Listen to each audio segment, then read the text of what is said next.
حج کرنے واسطے آئی عراق کی عورت، اس نے دیکھا حاجی لوگ اس زمانے میں انہیں پانی سے پیاسے مر جاتے تھے، پانی کو نہیں تھا۔ جب اپنے ملک عراق گئی، وہاں کا ایک بادشاہ تھا جس کا نام تھا ہارون رشید، اس نے کیا کہ میں آپ سے شادی کرنا چاہتا ہوں۔ عورت نے کہا کہ مجھے کوئی اعتراض نہیں، ادھر سے نہر نکالو، سدرہ مینا مزدلفہ عرفات میں پانی بچاؤ، میرے اقمار میں دے۔ دریائے دجلہ دریائے فراق عراق میں ہے، دونوں دریاؤں سے نہر نکالی گئی، ہزاروں میل سفر، بیچ میں ریگستان، پہاڑ، مشکل راستے بھائی۔ اس زمانے میں سیمنٹ نہیں تھا، سیمنٹ کے لیے پانی نہیں تھا، پہاڑ توڑنے کی مشینری کو نہیں تھی۔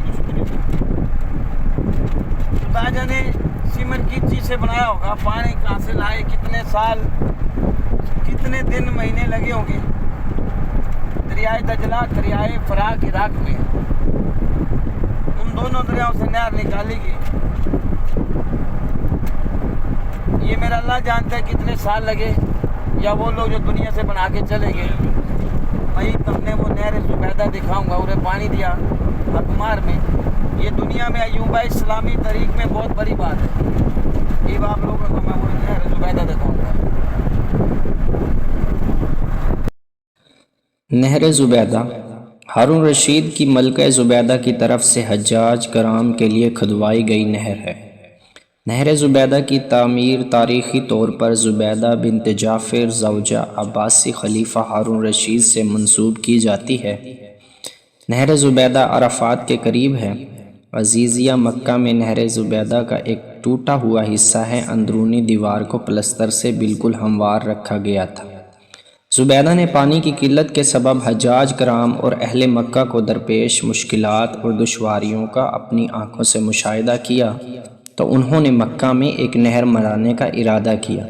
اس سے پہلے بھی وہ مکہ والوں کو بہت زیادہ مال و زر سے نوازتی رہتی تھی اور حج و عمرہ کے لیے مکہ آنے والوں کے ساتھ ان کا سلوک بے حد فیاضانہ تھا۔ نہر کی کھدائی کا منصوبہ سامنے آیا تو مختلف علاقوں سے ماہر انجینئر بلوائے گئے۔ مکہ مکرمہ سے 35 کلومیٹر شمال مشرق میں وادی حنین کے جبال تاج سے نہر نکالنے کا پروگرام بنایا گیا۔ مزید ایک نہر جس کا پانی جبال قرار سے وادی نعمان کی طرف جاتا تھا، اسے بھی نہر زبیدہ میں شامل کر لیا گیا۔ یہ مقام عرفات سے 12 کلومیٹر جنوب مشرق میں واقع ہے۔ علاوہ ازیں مینا کے جنوب میں صحرا کے مقام پر بیر زبیدہ کے نام منسوب ایک تالاب تھا جس میں بارش کا پانی جمع کیا جاتا تھا۔ اس سے بھی 7 مختلف کاریزوں کے ذریعے پانی نہر میں لے جایا گیا۔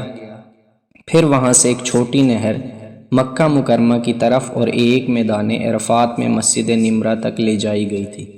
اس عظیم منصوبے پر 17 لاکھ دینار خرچ ہوئے تھے، جو کہ ایک بہت بڑی رقم ہے۔